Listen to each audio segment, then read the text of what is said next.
அல்ஹம்துலில்லாஹ். அன்பான சகோதரர்களே, இன்று நான் உங்களிடம் ஒரு கேள்வி கேட்கப் போகிறேன். இந்த கேள்விக்கு நீங்கள் எனக்கு பதில் சொல்ல வேண்டியதில்லை. உங்கள் இதயத்திற்கே பதில் சொல்லுங்கள். இன்று காலை ஃபஜ்ர் தொழுதீர்களா? நேற்று ஃபஜ்ர் தொழுதீர்களா? கடந்த வாரம், கடந்த மாதம், அல்லது அல்லாஹ்வின் வீட்டிற்கு நீங்கள் கடைசியாக எப்போது சென்றீர்கள் என்று கூட நினைவில்லையா? சகோதரர்களே, நாம் வாழும் இந்த உலகத்தில் ஒரு மனிதன் நமக்கு உதவி செய்தால் அவனை மறக்க மாட்டோம். ஒரு மனிதன் நமக்கு பணம் கொடுத்தால் அவனை மதிப்போம். ஒரு மனிதன் நமக்கு ஒரு வேலை வாங்கி கொடுத்தால் அவனுக்கு நன்றி சொல்வோம். ஆனால் நமக்கு கண்களை கொடுத்த அல்லாஹ்வை, நமக்கு இதயத்தை கொடுத்த அல்லாஹ்வை, நமக்கு சுவாசத்தை கொடுத்த அல்லாஹ்வை எத்தனை முறை மறந்திருக்கிறோம்? இன்று இந்த மஜ்லிஸில் இருக்கும் அனைவரும் உங்கள் கையை உங்கள் நெஞ்சில் வைத்து சொல்லுங்கள். இன்று வரை நாம் செய்த பாவங்கள் எவ்வளவு? நாம் தொழாமல் கழித்த நாட்கள் எவ்வளவு?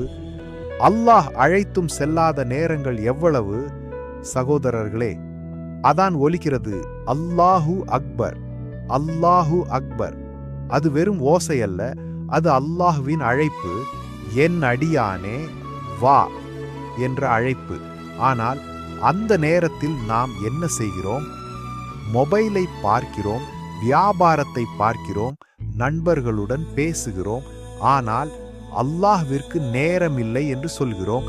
சகோதரனே, உன் தாய் உன்னை அழைத்தால் ஓடிச் செல்வாயா? செல்வாய். உன் தந்தை அழைத்தால் செல்வாய். உன் முதலாளி அழைத்தால் உடனே செல்வாய். ஆனால் உன்னை படைத்த இறைவன் அழைக்கும்போது ஏன் தாமதம்? சகோதரர்களே, ஒரு நாள் இந்த உலகத்தில் உங்களுடைய கடைசி நாள் வரும். அன்று நீங்கள் திட்டமிட்ட வேலைகள் எல்லாம் முடிந்துவிடாது. அன்று உங்கள் கனவுகள் எல்லாம் நிறைவேறிவிடாது. அன்று உங்கள் வங்கி கணக்கில் பணம் இருந்து கொண்டே இருக்கும்.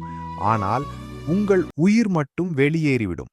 அப்போது உங்கள் குடும்பத்தினர் ஆழுவார்கள், உங்கள் நண்பர்கள் ஆழுவார்கள், உங்கள் பிள்ளைகள் ஆழுவார்கள். ஆனால் அவர்களால் உங்களுக்காக ஒரு சஜ்தா செய்ய முடியாது, ஒரு தொழுகை செய்ய முடியாது. உங்களை கபன் துணியில் சுற்றுவார்கள், தூக்கிச் செல்வார்கள், பள்ளிவாசலுக்கு கொண்டு செல்வார்கள். அங்கே நீங்கள் வாழ்நாள் முழுவதும் கேட்டாதான் இருக்கும். நீங்கள் வாழ்நாள் முழுவதும் பார்த்த மிஹ்ராப் இருக்கும். ஆனால் அன்று மட்டும் நீங்கள் தொழ முடியாது. அன்று ஒரே ஒரு ரகத் தொழுவதற்காக, ஒரே ஒரு சஜ்தா செய்வதற்காக, ஒரே ஒரு அஸ்தக்பிருல்லா சொல்வதற்காக நீங்கள் ஏங்க? அல்லாஹ் மிகவும் கருணையுள்ளவன். நாம் அவனை மறந்த நேரங்களிலும் அவன் நம்மை மறக்கவில்லை. நாம் தொழாத நேரங்களிலும் அவன் நமக்கு உணவு கொடுத்தான். நாம் பாவம் செய்த நேரங்களிலும் அவன் நமக்கு சுவாசம் கொடுத்தான். அப்படிப்பட்ட அல்லாஹ் இன்றும் உன்னை அழைக்கிறான். என் அடியானே, நீ தாமதமாக வந்தாலும் பரவாயில்லை, வா என்று அழைக்கிறான். ஆகவே இன்று இந்த மஜ்லிஸை விட்டு எழும்பும் முன் ஒரு உறுதி எடுப்போம்.